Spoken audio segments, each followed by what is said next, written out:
Olá pessoal, tudo bom com vocês? Vamos dar início aqui à minha apresentação. E hoje eu quero apresentar a minha teoria, minha entre aspas, né? Essa teoria está enraizada em alguns autores que eu vou demonstrar aqui na minha exposição. Enfim, o que eu quero apresentar hoje? Quero apresentar a teoria do acatamento geometrizante, ou somente teoria do acatamento. Sabemos que a filosofia quadrante, isto é, os 4 fundamentos últimos, são aí dimensões apodíticas. Isso significa que a filosofia quadrante, se ela não servir para nada, ao menos servirá como introdução ou como método introdutório filosófico, pois todos nós estamos imersos no quadrante. Desde que o homem levantou, como eu sempre digo, né, de sua animalidade e passou a ter consciência quadrantizante. Isso perpassa por toda a história humana, por toda a história da filosofia, por todas as ciências, desde a dimensão pré-teórica natural, o senso comum, até a dimensão teórica, da abstração ao concreto. Tudo está preso, como sempre digo, no quadrante. Nada escapa do quadrante. Então, esse é o ponto de partida elementar. Quando a gente observa o quadrante, o símbolo geométrico, né, o quadrado, nós vamos perceber que ela possui, para usar aqui o conceito do Mário, dessa simbólica quadrantizante, ela possui um lado externo, a extensidade, e o lado interno, a intensidade. Na simbólica do quadrante, temos as relações unal, dual, ternal, quartenal. Essas relações, elas, ao mesmo tempo que possuem unidade, elas são dinâmicas. Então eu posso isolar o primeiro princípio, isolar o segundo princípio, isolar o quarto princípio e isolar o terceiro princípio. Então eu posso isolar e posso, nessa isolação, vamos dizer assim, ternarizar, quaternarizar, binarizar. Então, por isso que tem a relação eu, Deus, Deus, eu. Por isso que tem a relação Deus, eu, realidade. Realidade, eu, Deus. Por isso que tem a relação Deus, outro, realidade. Realidade, outro, Deus. Então veja que, ao mesmo tempo que é estático, é dinâmico. E esse dinamismo acaba se tornando uma esfera. É no dinamismo que se torna uma esfera. E ao se tornar uma esfera, o quadrante deixa de ser quadrante, se torna uma esfera. Justamente na dimensão dinâmica. Aquele que eu chamo de cinematismo filosófico ou cinematismo metafilosófico. Porque o quadrante é uma metafilosofia. Ela é axiomática. Eu não preciso demonstrar, porque ela é mostrativa. Não tem como negar o quadrante. Logo, ela é mostrativa. Então, eu não preciso buscar demonstrações. O que eu demonstro é os aprofundamentos. O que eu demonstro é o quadrante teontológico. O que eu demonstro é a quinariologia. O que eu demonstro é a ontologia captativa. O que eu demonstro é a metasociologia, quando eu olho para o quarto princípio, isto é, o outro.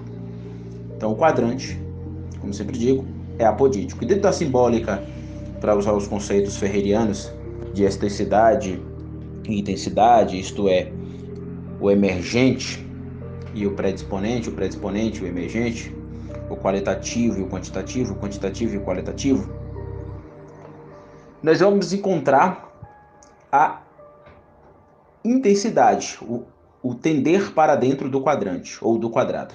Esse tender para dentro nós vamos encontrar justamente o eu que eu chamo filosoficamente dos meus conceitos de eu unal aqui, neologismo para unalidade, uno, Então, o eu, o now, todos nós somos uma unidade, temos consciência de nós mesmos. Somente eu, e claro, Deus, né? Mas somente eu, aqui na dimensão da experiência horizontal temporal, me conheço. Mais ninguém conhece a mim mesmo como eu me conheço. Somente eu me tenho por completo.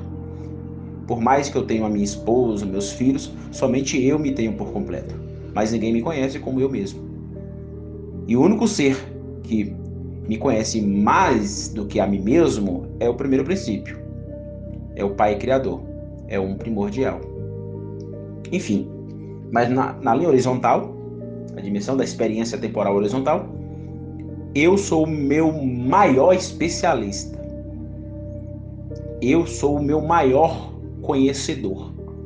Mas ninguém me conhece como eu mesmo. Por isso, a quinariologia. Aquelas 5 perguntas, né? Que eu venho trabalhando aí.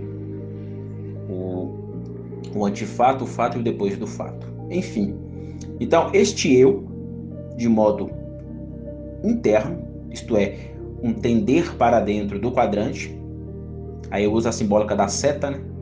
Nós vamos encontrar aí a relação fenomenológica com o terceiro princípio quadrante, a realidade, a criação, aquilo que os filósofos vão chamar de extramente, os filósofos escolásticos, o extramentes, a res que está aí, a criatura, aquilo que é existente e cronotopicamente possui uma existência consistindo, resistindo, persistindo e assim, cronotopicamente, nós vamos ver outras, como diz o Mário, né, outras prefixações. Então, o eu, quando fura, vou usar essa expressão, o quadrante, de modo interno, de modo tendente para dentro, ele fura fenomenologicamente. Aqui entra o Russell, a fenomenologia, né? E quando eu olho para a realidade, quando há este furar tanto do eu indo até a realidade vindo até o eu, temos um encontro. E esse encontro é o ponto elementar de toda a filosofia. Porque os filósofos estão buscando a verdade do quê? A verdade da realidade. Por isso filosofar é uma luta. E ao filosofar, o filósofo fazendo o quê? Agindo, reagindo. Porque filosofar, como eu sempre digo, é ação de submissão, isto é, ao furar fenomenologicamente o quadrante, né? Para continuar usando essa simbólica aqui, ao furar o quadrante e até o mundo das coisas, eu vou me submetendo. Vou reagir usando minha autonomia relativa, não absoluta? Vou, porque existe um aparelho cognitivo no eu. O eu now pensa.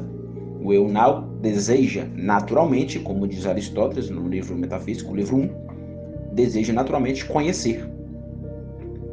Conhecer não só a realidade, mas a si mesmo, o outro e Deus, né? Claro, é o quadrante. Esse quadrante, ao se movimentar cinematicamente, no seu dinamismo, ele se torna uma esfera. Enfim, por que eu estou falando disso aqui? Eu já falei disso várias vezes, né? Mas onde você quer chegar, Anderson? Essa pode ser a pergunta que você está fazendo. Eu quero chegar no ôntico. Isto é, eu quero chegar na realidade. O Ronald Robson, eu li o livro dele sobre o Olavo, né? Livro muito bom. E ele tem uma frase que me chamou a atenção. E eu quero partir dessa frase para a gente começar a pensar nessa teoria do acatamento. Muitos já sabem o que é isso, né? A teoria do acatamento. A ideia lá de submissão. Na relação matéria e forma, forma-matéria. Mas veja o que o Ronald Robson disse. Ninguém pode aspirar a se tornar filósofo sem atinar, isto é, sem atingir profundamente com os conceitos de ser, de forma e matéria, ato, potência, concreto, abstrato, uno e múltiplo, finito e finito, e aí ele vai colocando outros conceitos duais importantes. Mas veja que ele coloca o conceito ser, e logo depois do conceito ser, ele vai dizer que se alguém quer filosofar, se alguém aspira a ser filósofo, ele tem que se aprofundar na dimensão forma-matéria. E aqui está o ponto. Eu tenho que me aprofundar na dimensão forma-matéria. Não há filosofar sem me apropriar das dimensões filosóficas, seja ela platônica ou aristotélica. Eu tenho que me apropriar dessas duas escolas, duas tradições. Como diz Whitehead, toda filosofia são notas de rodapé a Platão e Aristóteles. Essa é a grande verdade. E a teoria do acatamento é uma teoria que está considerando a filosofia aristotélica, isto é, os conceitos de forma e matéria, matéria e forma. Então a teoria do acatamento tem um ponto de partida, a Morfé e a Hillel. Então qual é? Eu já vou anunciar aqui a minha sentença dessa teoria, a sentença final, vamos dizer assim, né? A sentença conclusiva dessa teoria. Mas esse é o ponto. Forma, matéria. Não tem como filosofar, não tem como ser filósofo sem considerar vários conceitos. E um deles é justamente os conceitos aristotélicos, conceitos gregos de forma, matéria, matéria e forma. Mas qual é a minha sentença conclusiva? Eu vou jogar a sentença na mesa e eu vou demonstrar que ela está correta. A sentença é: não é a forma que se submete à matéria. É a matéria que se submete de modo acatamitativo à forma. Vou repetir. Não é a forma que se submete à matéria. É a matéria que se submete de modo acatamitativo à forma. Isto é, não é Morfé que se submete a Hillel. É Hillel que se submete a Morfé. Essa é a minha sentença. Causa polêmicas em alguns aristotélicos, claro. Porém, eu acredito que ela é apodítica, de modo primário, quando eu vou na realidade primeira, na realidade pré-doada, na realidade natural, na realidade pré-teórica, naquilo que muitos chamam de senso comum, na realidade, no realismo do senso comum. Essa teoria, ela é concreta, ela é apodítica. Então, esse é o primeiro passo. Então, vamos continuar. Então, o que é a teoria do acatamento geometrizante? Essa teoria é uma teoria filosófica, onde está trabalhando aí o eu na realidade, a realidade no eu, por isso que eu trouxe toda essa introdução. Então, essa teoria é uma teoria filosófica e é uma teoria filosófica que lê a realidade enquanto realidade ôntica. Ou seja, a teoria do acatamento geometrizante é uma leitura da realidade ôntica. Ôntica enquanto ente criacional. Esse ente criacional, gente, ele possui aquilo que muito... O Husserl vai usar algum desses conceitos, claro, sendo traduzido, né? Saindo do alemão para o português. E eu vou me atentar ao português. Então, o ôntico enquanto ente criacional, ele é manifestado. O Husserl vai usar essas expressões. O manifestado, o aparente. Aquilo que o Mário Ferreira dos Santos vai chamar de ato materiável. Tem um conceito que abarca todos esses três que eu acabei de mencionar aqui, que é o conceito de patente, ou patente. Então, a realidade ôntica, essa leitura da teoria acatamentativa, de modo geometrizante, isto é, olhar para a realidade ôntica e perceber que não é a forma que se submete à matéria, é a matéria que se submete à forma, é perceber de modo ôntico esse patente aí, que é manifestado, que é aparentado, que é ato materiável. Então, veja, eu vou falar um pouco da substância, logo no início, claro, e no final, de modo zobiriano, eu vou trabalhar também a substância. Mas vamos pensar aqui com o conceito de substância. A ousia. Então, a substância enquanto ousia, enquanto dimensão ôntica ente, para Aristóteles, possui simplicidade. Ele vai chamar isso, no seu livro Metafísica, se não me engano, o livro 5º, de os corpos simples. Daí vem, gente, o conceito leibniziano de mônada, porque a substância simples, como dirá o Leibniz, possui um agregantum. Esse agregantum é o um e o múltiplo. E quem leu Platão e Mário Ferreira Santos sabe muito bem. Não tem como a gente, como diz o Ronald Robson, não tem como tornar filósofo sem um aspirante filosófico, sem atinar alguns conceitos. E um deles também é justamente esse, o um e o múltiplo. Então, os corpos simples, enquanto ousia, são corpos simples naquilo que eu sempre gosto de chamar de ôntico. Então, se atente àquilo que eu chamo de ôntico. O ôntico-ente são conceitos que já foi desenvolvido, trabalhado na filosofia medieval. São. Eu não estou aqui para ser inovador, estou aqui, como diz o Olavo, em busca da verdade. Verdade anunciada é verdade obedecida. Essa tara por ser inovador eu não entendo. Temos que ter uma tara, para usar esse conceito, né? Pela verdade. Esse é o nosso ponto. Estamos aqui em busca da verdade. Enfim, então a ideia aqui de corpo simples, isto é, a substância ôntica-ente enquanto simplicidade, possui alguns aspectos importantes, já assumindo, como eu falei, o manifestado, o aparentado, o ato material, ou seja, de modo abarcante, o patente daquilo que eu chamo de realidade ôntica, ou seja, o ôntico enquanto ente irracional. Então, os corpos simples ou geologais são indivisíveis, segundo Aristóteles. E são indivisíveis, gente, aqui agora eu vou usar o conceito para ficar claro na mente de vocês. O conceito do Mário, novamente, de predisponentes. São indivisíveis enquanto fator predisponente, isto é, extenso. Esse indivisíveis é indivisíveis em partes. E sem aqui não é mesmo que desprovido. Sem aqui é enquanto unidade predisponente, isto é, o extenso.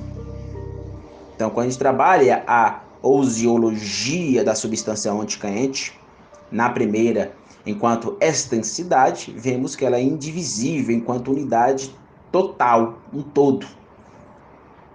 Vemos as coisas na totalidade. Claro que onde há a predisponência extensiva, tem que haver a emergência intensiva, porque tudo que tende para fora deve tender para dentro.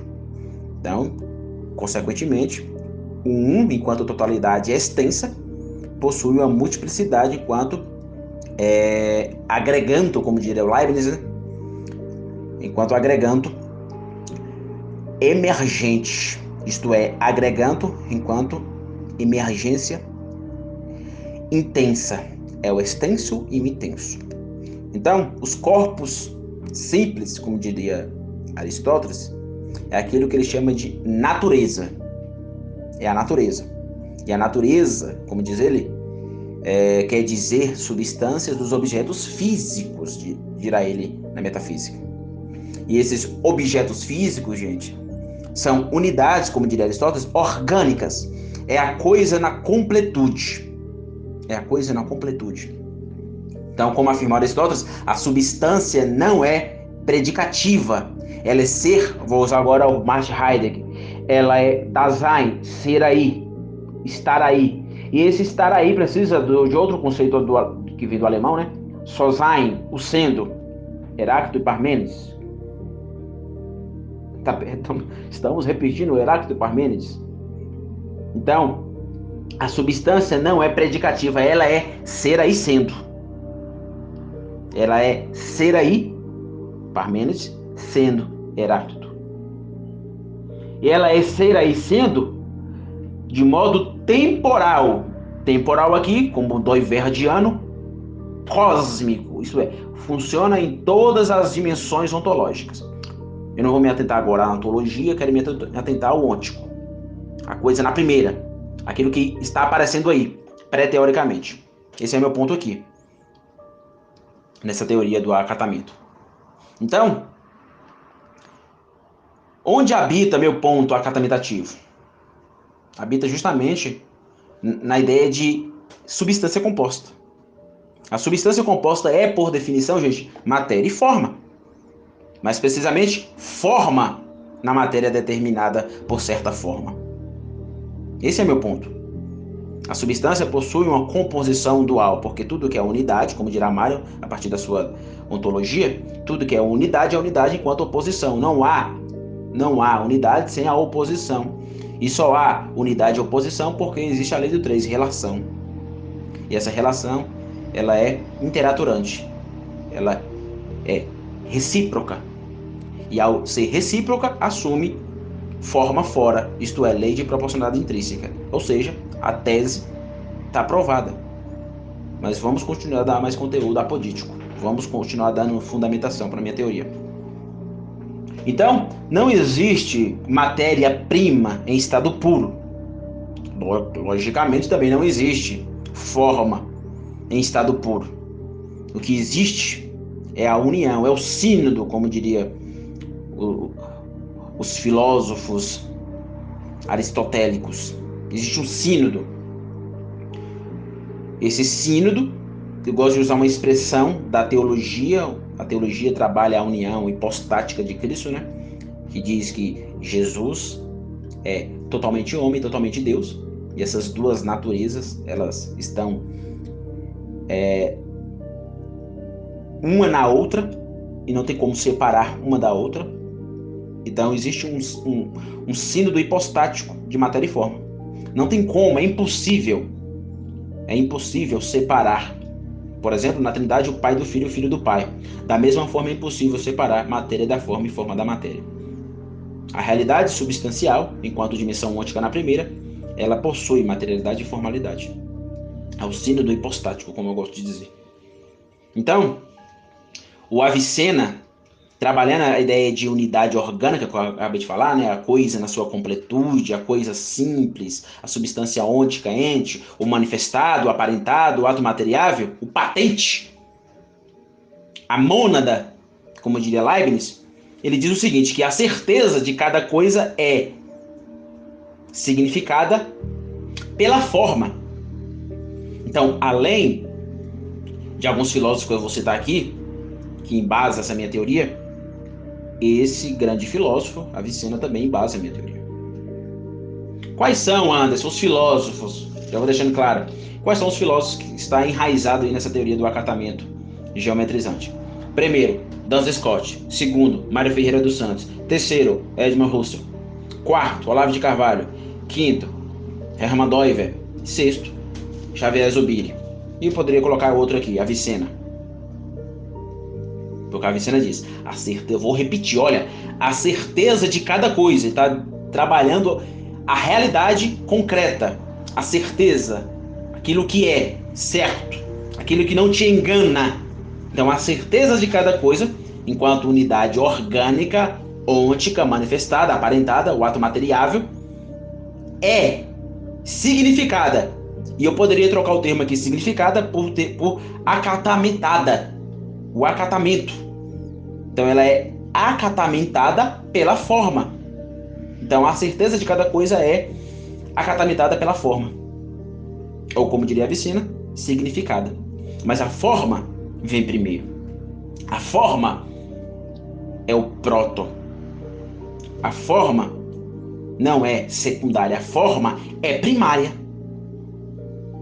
Então, para Aristóteles, a relé, isto é, matéria, é aquilo que ele chamava de ousia proter. E a morfé, isso é a forma, é a ousia deutera. O que isso significa, Ana? Significa que Aristóteles não concordaria comigo. A ideia de que não é a forma que se submete à matéria. É a matéria que se submete de modo acatamentativo à forma. Porque ele entende a relé enquanto matéria a partir daquilo que ele chamou de proter, ousia proter. Substância primeira. E eu olho para essa sentença aristotélica e inverto, dizendo que a morfé, ou seja, a forma, é a ousia proter. e a matéria é óssea deutera.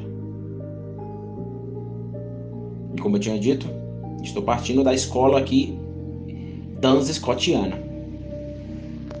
Então esse é outro ponto. Vamos continuar.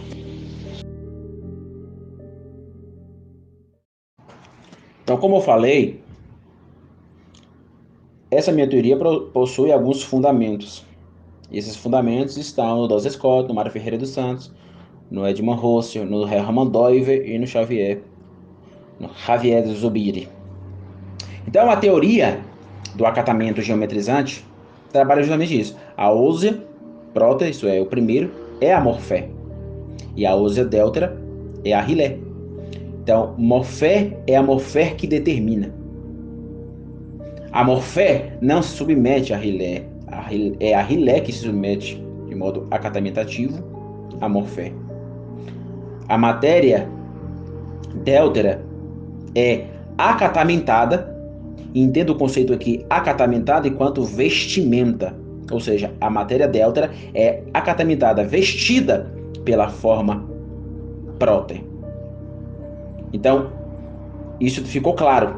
Porém, não há próter sem o deutera e não há deutera sem o próter. Aqui temos, como eu falei, o símbolo do hipostático osiologal.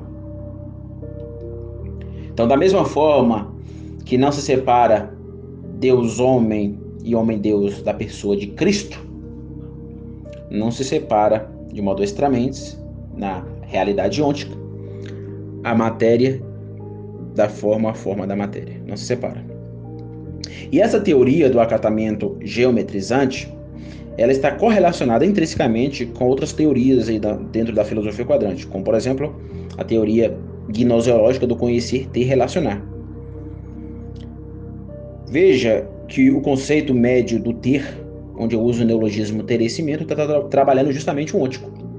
Porque quando eu olho para uma realidade na primeira, por exemplo, eu estou olhando aqui para um livro.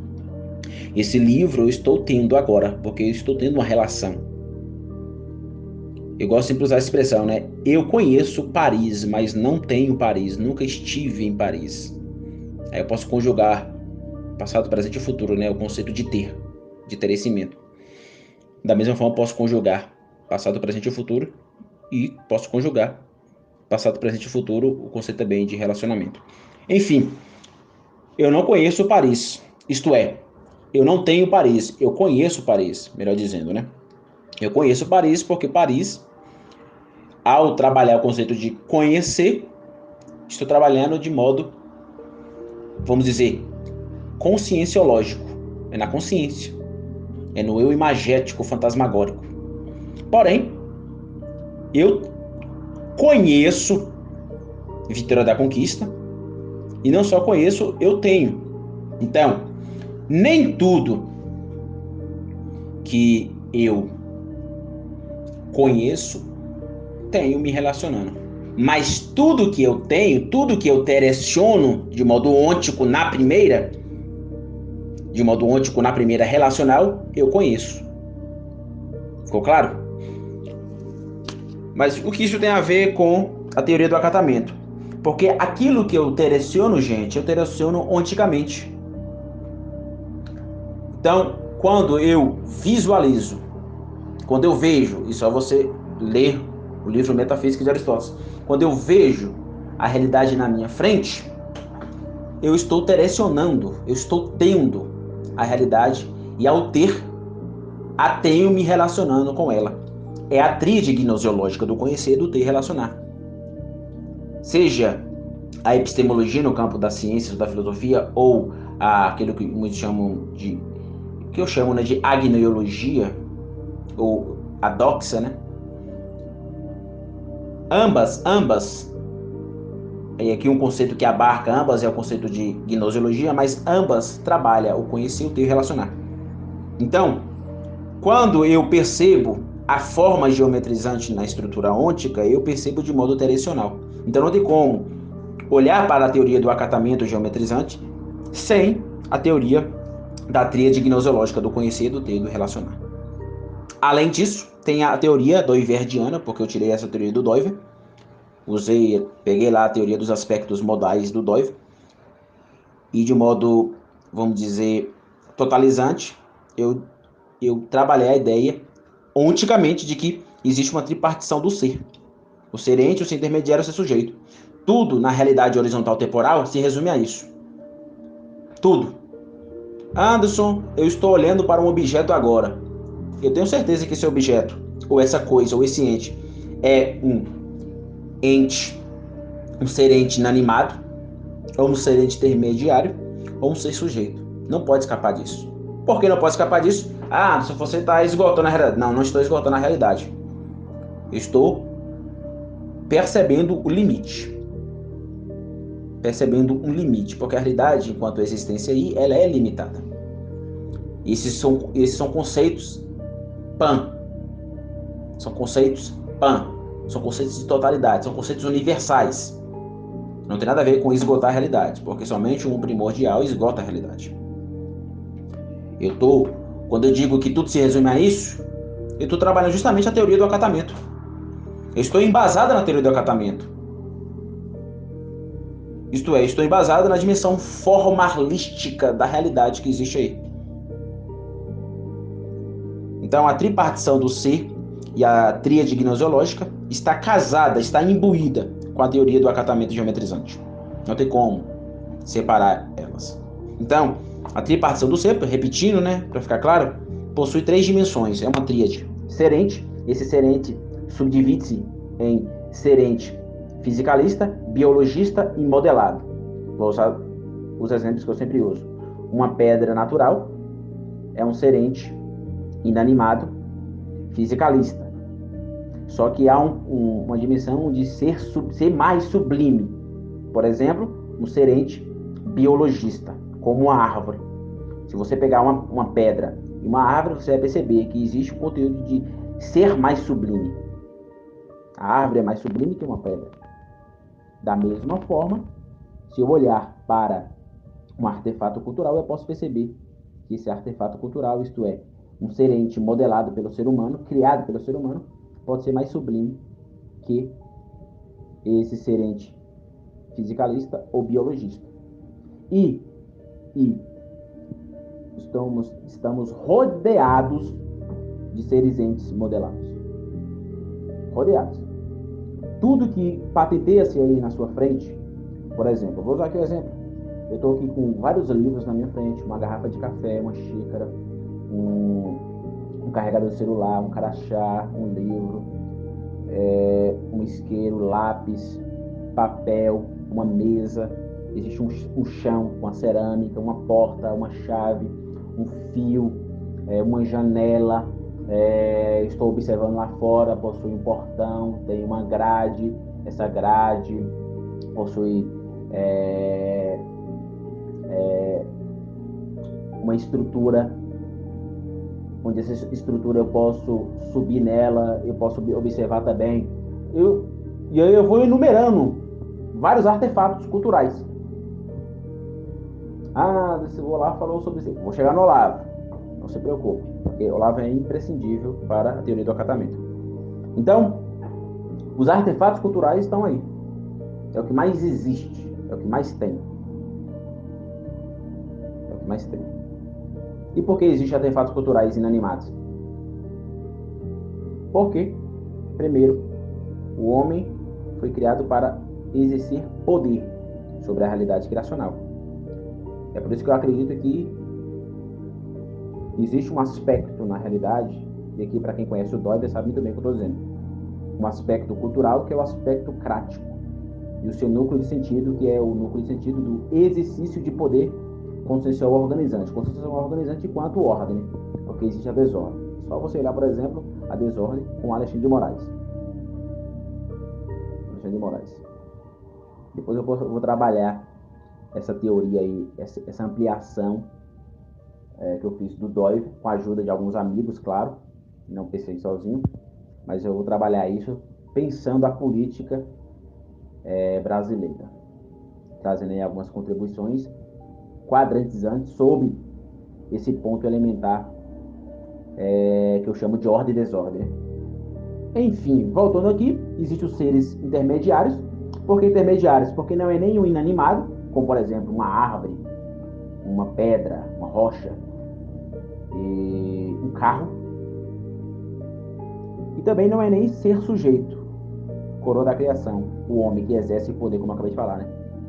De modo consensual organizante, desconsensual desorganizante, ordem e desordem. Então, ele está no meio. É o reino dos animais. Só você observar seu gato, seu cachorro. Ele não é nem uma pedra, nem um inanimado, nem um ser humano. Então ele é ser intermediário. Ou melhor, ser intermediário. E por fim, o ser sujeito, que é o eu-homem, que é o que eu vou chamar na filosofia quadrante de eu-nau e outro. Esse outro possui uma binarização, que é o que eu chamo de tu dualítico, dualítico de dualidade, e tus, T-U-S, tus, multiplical, multíplico de multiplicidade, de muitos, que é apodítico, isso aqui é apodítico. Então, é o ser sujeito, que possui um ente chamar. Aí a gente poderia voltar lá para a quinariologia. Por isso a quinariologia é importante, né? É outra teoria meta-antropológica dentro da filosofia quadrante, que eu estou desenvolvendo. Então, não há teoria do acatamento sem a tríade gnoseológica do conhecer, do ter, relacionar, e a tripartição do ser ente, ser intermediário e ser sujeito.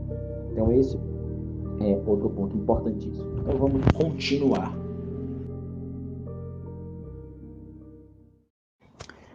Então vamos para as fundamentações da teoria do acatamento. O primeiro autor que embasa a teoria do acatamento é o Duns Scott. Na verdade, na minha opinião, é um autor imprescindível. E, nessa teoria do acatamento geometrizante, é o principal autor. Ele e o Mário Ferreira dos Santos, mas o Duns Scott é o principal autor. É a raiz dessa teoria. Sem Duns Scott não há teoria do acatamento geometrizante. Por quê? Porque para ele, para o Duns Scott, ao trabalhar quadrantemente eu na realidade, realidade no eu, né, ele vai trabalhar o conceito de essência.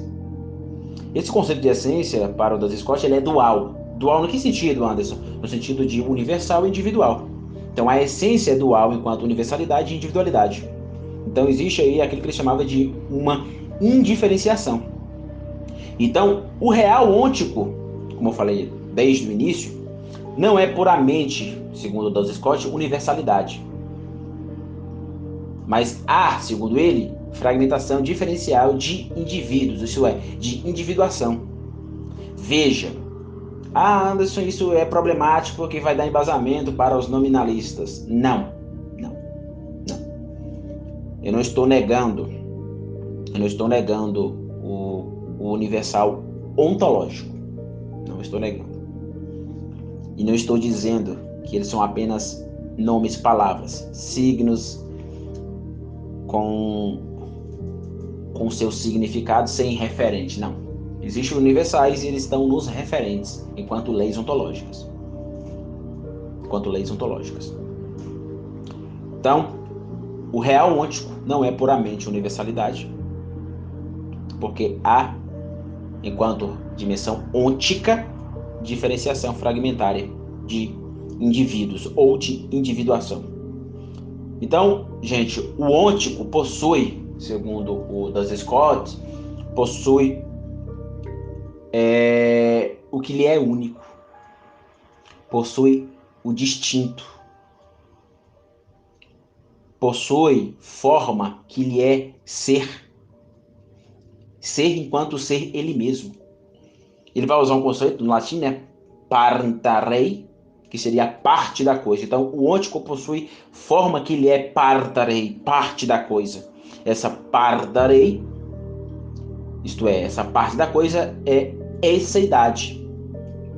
O que é esseidade? A qualidade dele ser esta coisa e não ser outra. Ou seja, individuação. Então, o axioma fundamental da realidade ôntica é a exeidade. E como eu falei desde o início, assumir o ôntico individual não nega os universais ontológicos.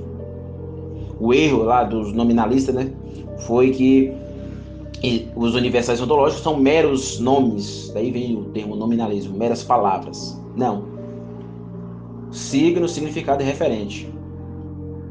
Ah, você está trabalhando aí a ontologia é meros nomes, não tem nenhuma reverberação na realidade. Mentira. Mentira. Quem diz isso é mentiroso e não entendeu metafísica. A realidade possui uma estrutura ontológica. E Deus nos deu capacidade para captar essa realidade ontológica e nominá-la. Por quê? Porque Deus também criou o aspecto, como diz o Dove, né? O aspecto linguístico. É criação do primordial. Então, nada disso. Não estamos aqui negando os universais ontológicos. Mas também não estamos negando a realidade ôntica, enquanto individuação, enquanto unidade.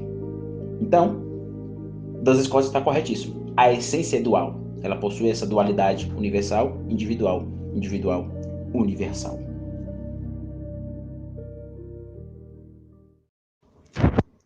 Agora vamos para o Mário Ferreira dos Santos. O Mário Ferreira dos Santos escreveu, o livro A Filosofia Concreta, e na tese 167 ele diz o seguinte: ele diz que essência e quididade devem ser distinguidas. Essa tese é bem Duns Scottiana, na minha humilde opinião. Vamos aqui definir conceitos.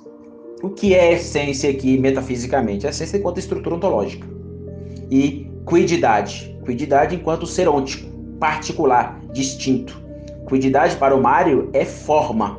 E forma é onticidade. O Mário vai usar esse conceito, viu? Onticidade.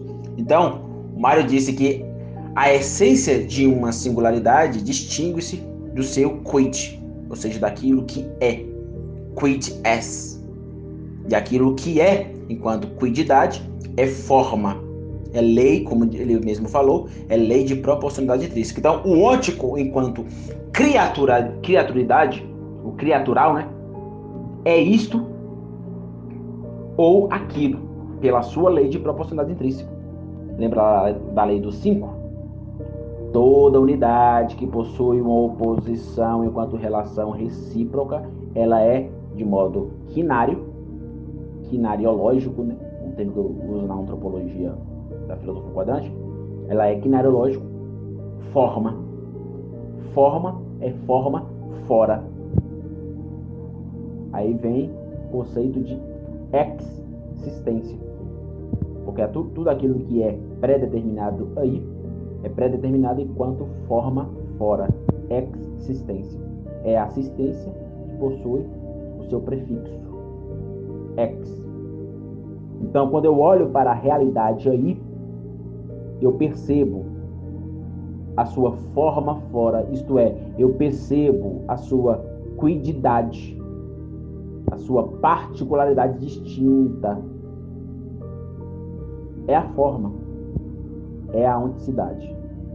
Então, o Mário diz que essa lei é a forma pela qual se pode dizer o que a coisa é em sua espécie. Então, quais são as características aí que o Mário reverbera naquilo que ele chama de lei de proporcionalidade intrínseca? São, primeiro, singularidade. E essa singularidade está esquemado de esquema, né? No concreto ôntico. Eu não vou trabalhar aqui agora o ontológico, né? Claro, mas, como sabemos, o concreto ôntico possui uma raiz ontológica que sustenta esse ôntico. Então, o esquema concreto ôntico é singular, é proporcional, enquanto forma ôntica e particularizada. É um quid singular. Então, a natureza, lembra lá do início do Aristóteles? Então, a natureza de uma coisa é exeidade, enquanto forma singularizada, enquanto, como diz o Mário Ferreira dos Santos, enquanto esfera ôntica.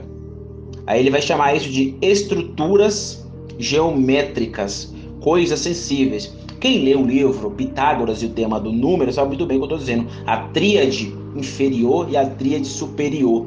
A tríade inferior, e não tomo o termo aqui de modo pejorativo, mas a tríade inferior vai trabalhar justamente a estrutura geométrica da realidade. E essa estrutura geométrica é o ôntico. Como assim estrutura geométrica? Tudo que você binocula, tudo que você vê, tudo que você visualiza, possui uma estrutura geometrizante. Impossível escapar disso. Impossível. E a partir da tríade superior, nós vamos encontrar a essência desse ôntico, isto é, as estruturas ontológicas.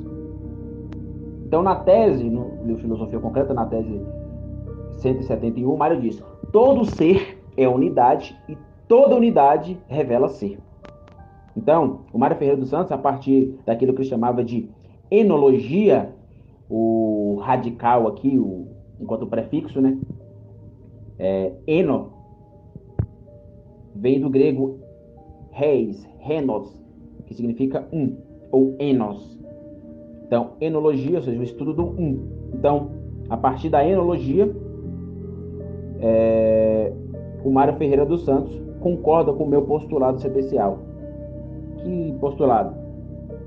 Rilé se submete à morfé, ou seja, a matéria se submete à forma. Pois para o Mário as coisas sensíveis apresentam uma estrutura ôntica singular. Então, o princípio, dirá o Mário Ferreira dos Santos, o princípio enológico afirma a primazia da unidade sobre a multiplicidade. Foi como a gente falou lá no início com o Aristóteles, o indivisível enquanto extensidade, predisponente. Claro, existe o agregando, como afirmou Leibniz, existe. Mas olhar para a unidade quanto extensidade fora aquilo que assume existentemente enquanto ex forma fora é singular. Então, as coisas sensíveis, dirá o Mário Ferreira dos Santos no livro Pitágoras e o Tema do Número, apresentam uma estrutura ôntica que é singular. E esse princípio onológico afirma a primazia da unidade sobre a multiplicidade. A multiplicidade, que seria aquilo que o Mário Ferreira chama de os uns, pressupõe a unidade. Então, para o Mário, não poderia surgir sem ela. O que não poderia surgir sem ela? Não tem como trabalhar os uns, isto é, a multiplicidade, sem a unidade ôntica singular. Sem aquilo que assume forma fora. Sem aquilo que é lei de proporcionalidade intrínseca. O Mário, de modo forte, dá base para a minha teoria do acatamento geometrizante. O Mário dá base para a teoria de que não é a forma que submete à matéria, é a matéria que se submete à forma. E essa submissão é submissão enquanto acatar. Daí vem o termo acatamento. Há um vestimento. Um vestir. Então, as coisas, segundo o Mário Ferreira dos Santos, revelam uma proporcionalidade intrínseca. Um esquema que as faz o que são e não outra coisa. Isso é bem dança scottiano. Em suma, a sua forma, a sua exeidade, a sua onticidade, a sua, enquanto coisa sensível aí, na primeira pré-doada, pré-teoreticamente falando, a sua estrutura geométrica. Tudo, na realidade, possui uma estrutura. Na primeira, vamos voltar às coisas mesmo, dirá Augusto, né? Dizendo na primeira, tudo possui isso. Uma estrutura geometrizante na primeira. Então, as coisas sensíveis para o Mário Ferreira dos Santos são constituídas, segundo ele, de uma estrutura geométrica e há a forma que se dá na coisa. Essa forma que se dá na coisa é a forma que ela tem na primeira. Pois a coisa é o que é pela forma que tem, dirá o Mário Ferreira dos Santos. Então, o Duns Scott é o autor principal dessa teoria acatamentativa e depois o Mário Ferreira dos Santos.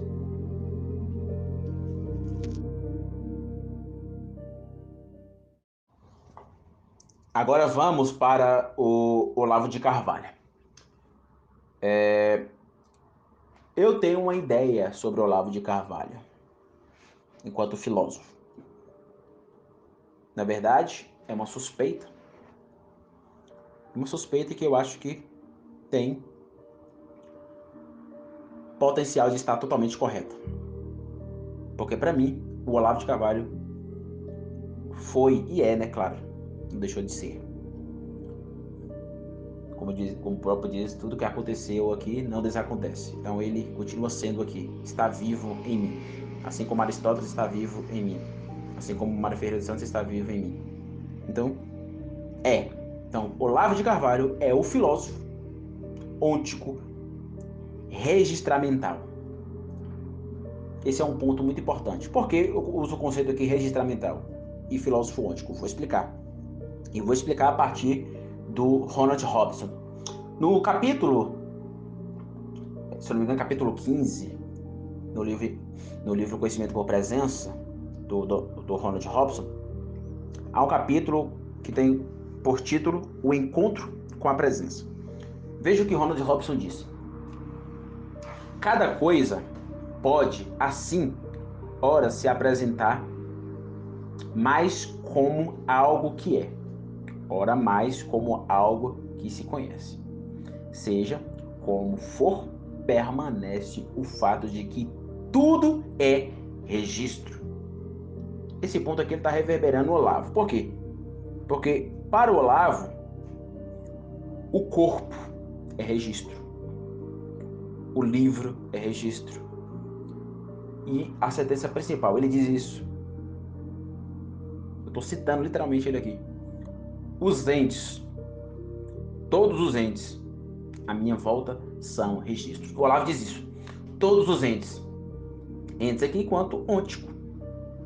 Porque tudo que é ente à minha volta, na minha, como diz o Ortega, né, na minha circunstância, é enquanto dimensão onticizada, o ôntico. E esse ôntico é registro, a dimensão fenomenológica. Lembra da minha introdução? Pois é. Então, todos os entes à minha volta são registros. Então, o conceito aqui, registro, é muito importante para a gente entender muitas teorias do Olavo, como, por exemplo, ciclo de latência, presença, método da confissão, contemplação amorosa e outras, como, por exemplo, a contemplação amorosa, que é uma ideia filosófica do Olavo que muito me apraz. Então, essa ideia de registro do Olavo é registro ôntico. Esse registro ôntico é o registro fenomenológico quadrantizante. Como assim, Anderson? Fenomenológico quadrantizante. Eu, realidade, outro. E esse registro ôntico que o Olavo reverbera, registro ôntico enquanto fenomenologia quadrantizante, do eu, realidade, outro, é transitante. Transita. E transita em dois aspectos. Segundo Olavo, transita do ser ao conhecer e do conhecer ao ser. Veja que ele vai usar o conceito de conhecer. E esse conhecer, para o Olavo, é conhecer enquanto intuição radical. Aí vem o intuicionismo radical. E conhecer é conhecer enquanto unidade. Aí vem a ideia dele, né? Onde ele traz o abarcar filosófico. Então, para ele, todo filósofo está fazendo isso. Enquanto conhecer, conhece na consciência. Por isso ele diz, a unidade da consciência. A filosofia é a unidade da consciência na unidade do conhecimento. Ou a unidade do conhecimento na unidade da consciência e vice-versa. Então, esse conhecer e esse ser conhecer está intrínseco naquilo que ele chama de registro. Eu estou registrando a realidade. Estou registrando esse livro, esse corpo, esses entes. O ôntico. Estou registrando aquilo que possui lei de proporcionalidade intrínseca. Estou registrando a exeidade. Estou registrando a forma fora. Estou registrando aquilo que é proté. O que é proté é forma. Estou registrando. Então, para o Olavo, ser reconhecer e conhecer é ser. Aqui vem o Heidegger. Matt Heidegger, no livro, ele escreveu um livro pequeno, O que é isto? Filosofia. Ele diz que o ser reconhece o ente. E o ente reconhece o ser. Mais especial, o ser reconhece o ente. O ser aqui é ser enquanto dimensão ontológica. E o ente aqui é enquanto dimensão ôntica. Aí vem a minha ideia do acatamento, né? E daqueles que podem acusar, porque muitos acusam o Duns Scott disso, né? De ser o pai do nominalismo, isso é uma grande inverdade. Ah, mas os nominalistas interpretaram dane-se, dane-se.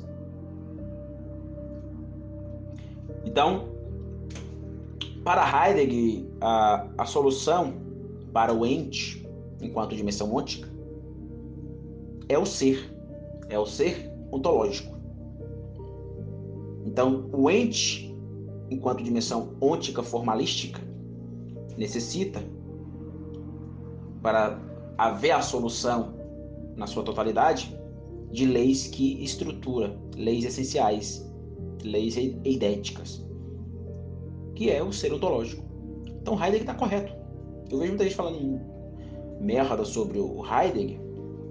Veja, eu não concordo com tudo que ele fala, mas não significa que ele é um otário na filosofia, que ele é um...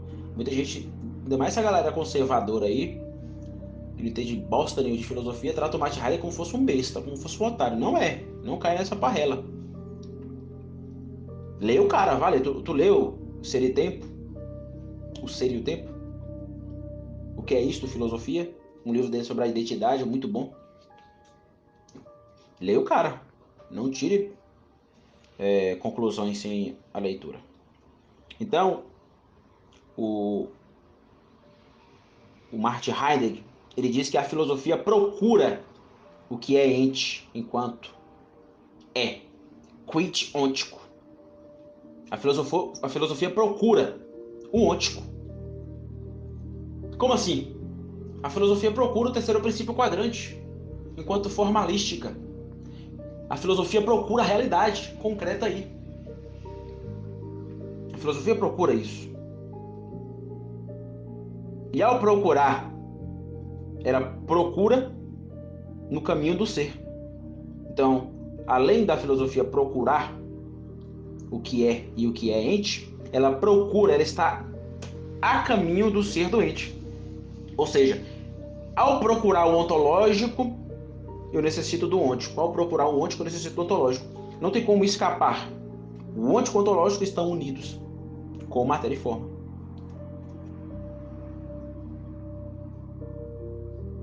Estão unidos. Então, quando eu olho para a formalística ôntica, que acatamenta a matéria, eu busco as verdades apodísticas ontológicas. Então, a filosofia procura o que é, e o que é ente. E, além de procurar, está a caminho do ser do ente, está a caminho do ser ontológico, desse ôntico ente. E entre o ôntico e o ontológico, existe o eu lógico. Aí a gente volta lá novamente para a teoria gnoseológica, do conhecer, do ter e do relacionar. Mas veja, tudo aquilo que eu busco enquanto dimensão ôntica, tudo aquilo que eu procuro enquanto ente ôntico, procuro de modo terecional. Então, eu preciso terecionar. Isto é, eu preciso, aí vem o Olavo de Carvalho, registrar. Por isso que eu falei, o Olavo de Carvalho é o filósofo ôntico registramental. É daqui, gente, que vocês vão entender o que é o conhecimento por presença. E o conhecimento por presença é conhecimento por presença do terceiro princípio quadrante. O conhecimento por presença é o ôntico registramental. Esse ôntico registramental, enquanto exidade, enquanto forma fora, é patente. Lembra lá do início? Aquilo que é aparente, aquilo que é ato materiável, aquilo que é manifestado aí, é o patente. E esse patente latenteia-se. Aí vem o círculo de latência. E o círculo de latência se dá no eu fantasmagórico, porque está trabalhando nas possibilidades daquele ser que é ente, daquele ser que é ôntico. Então, olhar para o patente ôntico enquanto formalística aí na primeira,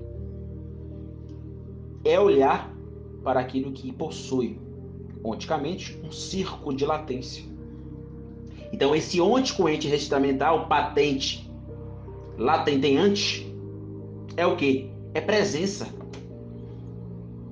É presença. Se é presença que eu faço o quê? É presença que eu confesso. Então, esse ôntico registramental patente, latente, presencial aí, só é a partir da minha confissão.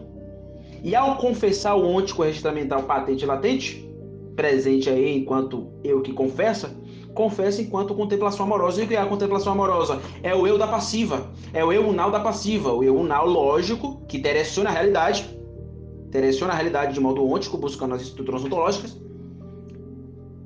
de modo passivo. Então a contemplação amorosa está casada, dentro da filosofia quadrante, com aquilo que eu chamo de terecimento. E está casada também com aquilo que Russell chama de eporré, que é a suspensão de juízo. O que seria a suspensão de juízo? Colocar o mundo entre parênteses, colocar o ôntico entre parênteses, é deixar a coisa ser de modo passivo. Ou seja, é você estar passivo diante da realidade ôntica, e a realidade ôntica está ativa e ela exercer poder sobre o seu espírito ao você registrar essa realidade. Então tá tudo casado. Tá tudo casado. Intuicionismo radical, círculo de latência, presença, método de confissão, contemplação amorosa. Tá tudo casado com a ideia do ôntico registramental. Por isso o Olavo é o filósofo ôntico registramental. Eu defendo essa tese. E ele dá base com a teoria do círculo de latência, com a presença, com o método de confissão e com a contemplação amorosa. Ele dá base para a teoria do acatamento. Ele dá base para a minha sentença. Não é a forma que submete a matéria, é a matéria que submete a forma ao acatamento. É a morfé enquanto próter.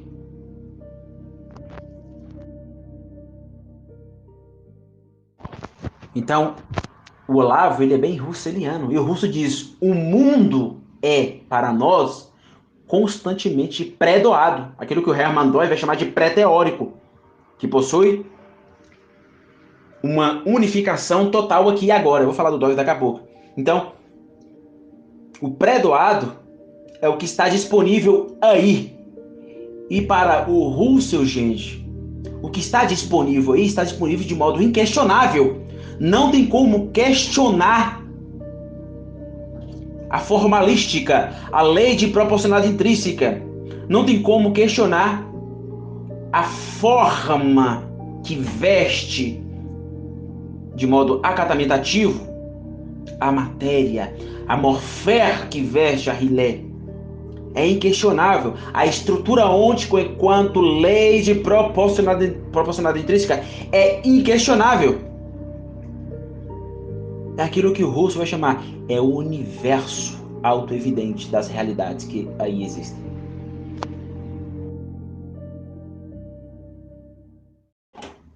Então é por isso que temos o Hermann Doi.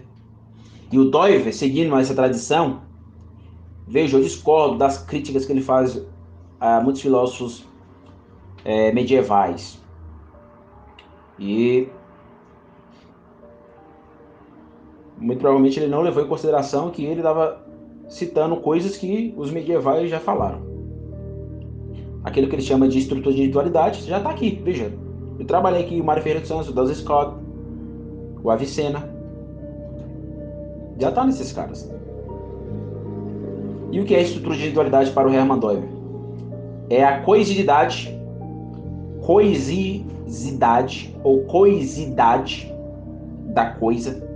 Essa coisidade enquanto totalidades individuais é distinção, é diferencial, porque cada coisa possui a sua forma fora, cada coisa possui a sua lei de proporcionalidade intrínseca, cada coisa é singular.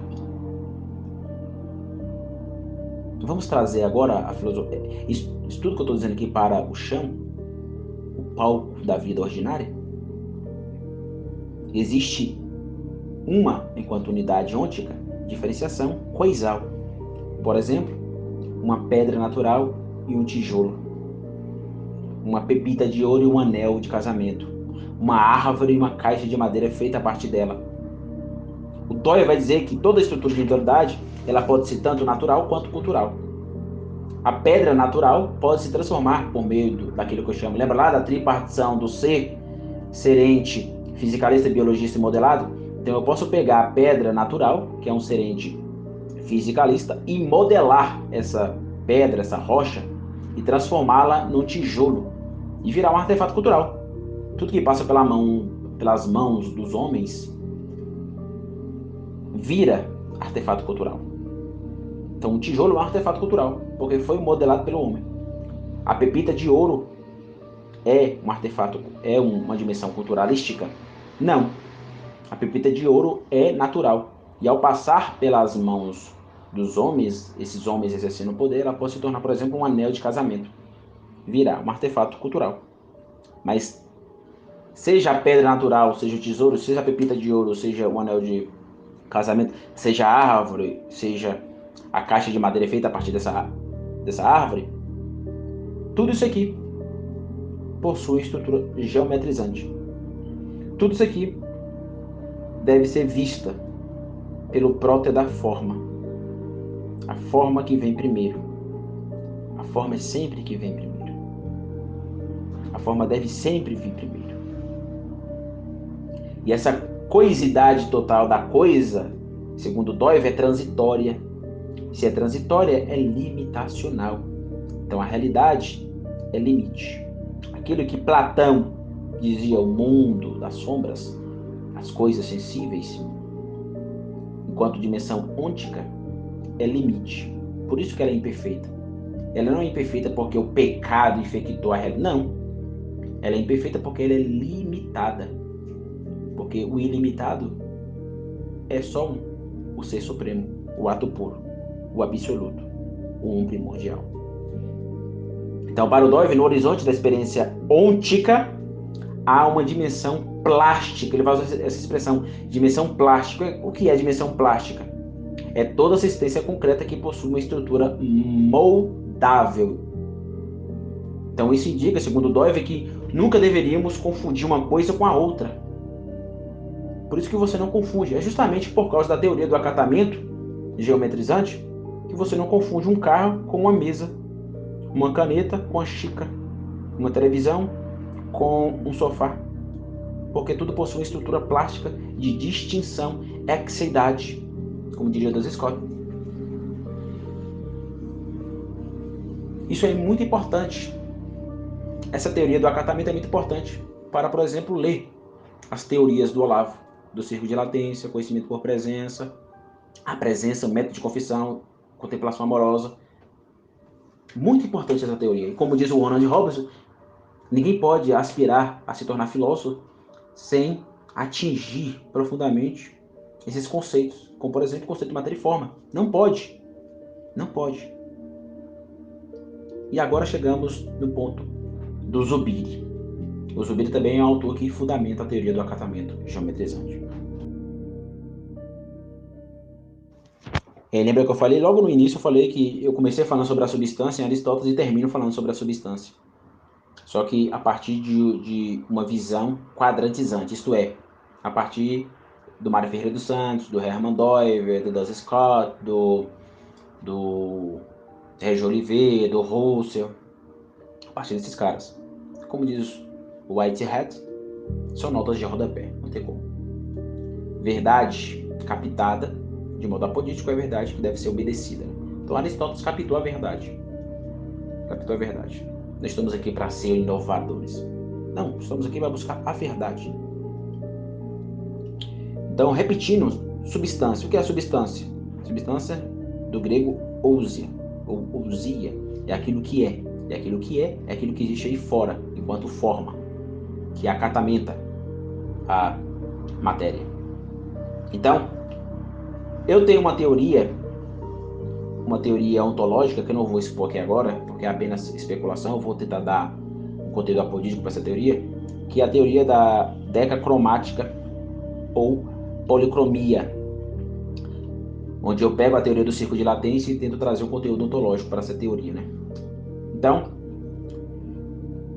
nessa teoria, o ponto de partida é a substância. Logo, a filosofia quadrante, enquanto ontologia, ela é bem aristotélica.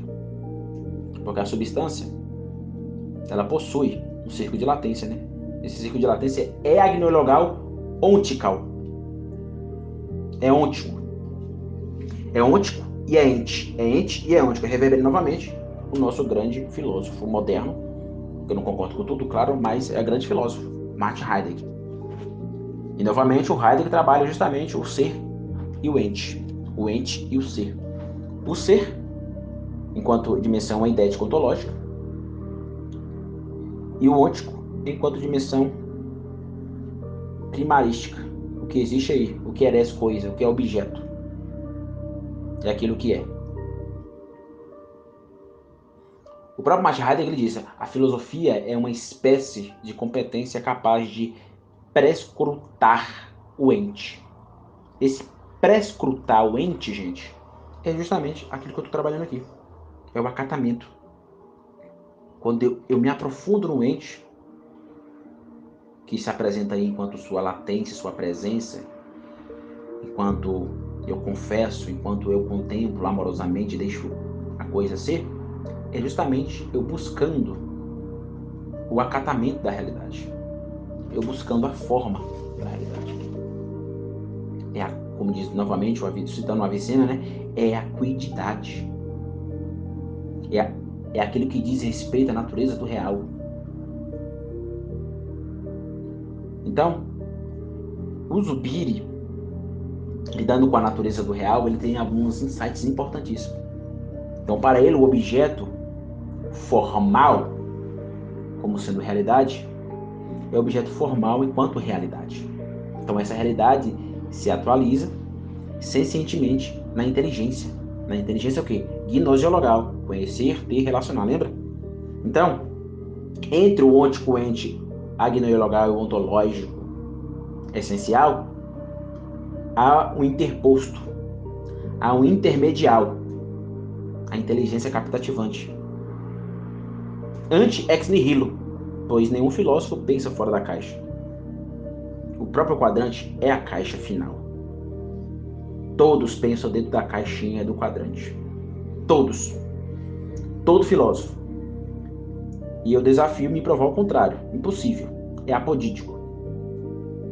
Todo filósofo pensa dentro da caixa, melhor dizendo. Nenhum filósofo pensa fora da caixa. Então essa inteligência deve preservar da imaginação.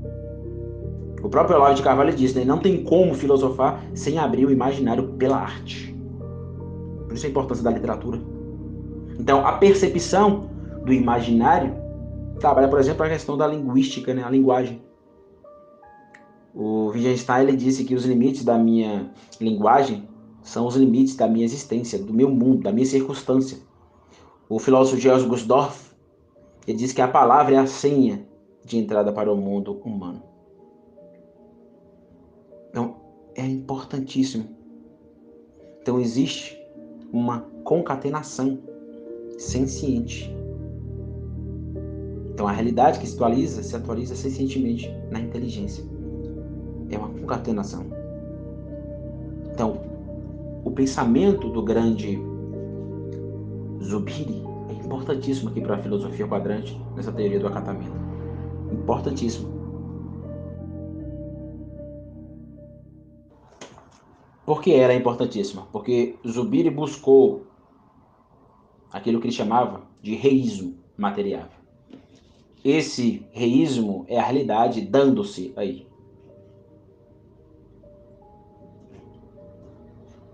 Então, saber é dar-se conta da res. No livro Natureza, História e Deus, ele disse que saber não é raciocinar nem especular. Saber é ater-se. Então esse conceito aqui do ater-se casa muito bem com a teoria do acatamento e com tudo aquilo que esses grandes filósofos trabalharam. É o ater-se modestamente à realidade das coisas. Esse ater-se, gente, está além, vai além do reducionismo de revolução afetivista, porque esse ater-se é o sentir. Para o Zubiri, sentir a realidade não é contradizer o inteligir. É integração. Aí vem a minha teoria, que está no livro Filosofia Quadrante, volume 2, sobre o Rei Jolivet, que eu chamo de quadrilátero retributivo justicial. Senciente. A ideia do sentir. Por que quadrilátero? Porque sentir é sentir enquanto impressão. Sentir é sentir enquanto experimentação. Sentir é sentir enquanto instalação. E sentir é sentir enquanto não ausentação. Tudo isso diante da realidade ôntica, que possui estrutura ontológica, individual, universal, como diz o Das Scott, trabalhando na essência dual. Então, ser ciente na substância. Ser ciente naquilo que é dado aí. Ser ciente naquilo que eu registro.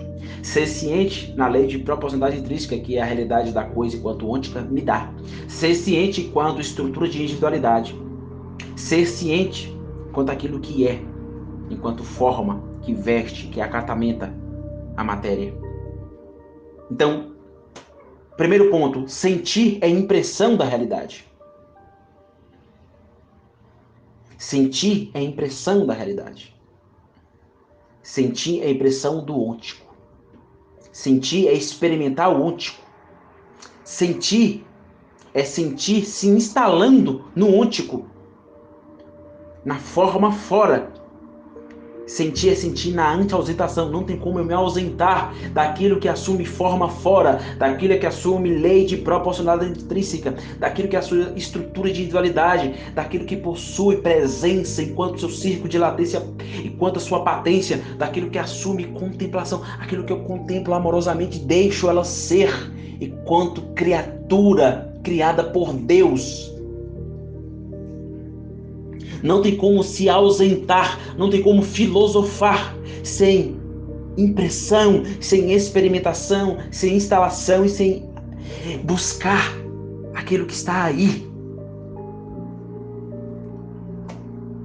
Então eu devo imprimir o ôntico, experimentar o ôntico, se instalar no ôntico e não se ausentar enquanto ação de submissão do ôntico. Aí voltamos novamente, filosofar é ação de submissão. Você deve se submeter a tudo. Por mais que você exerça poder sobre um simples inanimado, você não esgota aquilo. Pegue qualquer coisa que está na sua frente e tente esgotar aí agora. Qualquer coisa. Tente esgotar os acidentes. É impossível. Tente esgotar as leis do... É impossível. Hermann Doiver, Mário Ferreira dos Santos, Aristóteles, Whitehead, Platão, Agostinho, São Tomás de Aquino, nenhum filósofo esgotou a realidade, seja ela ontologicamente. Nenhum filósofo, Mário Ferreira dos Santos, Olavo de Carvalho, Russell, nenhum filósofo esgotou, nenhum filósofo esgotará a realidade. Nenhum filósofo está esgotando a realidade. É impossível. Por isso o quadrante. Por isso um primordial. Por isso, buscar entender o acatamento é buscar entender essa submissão.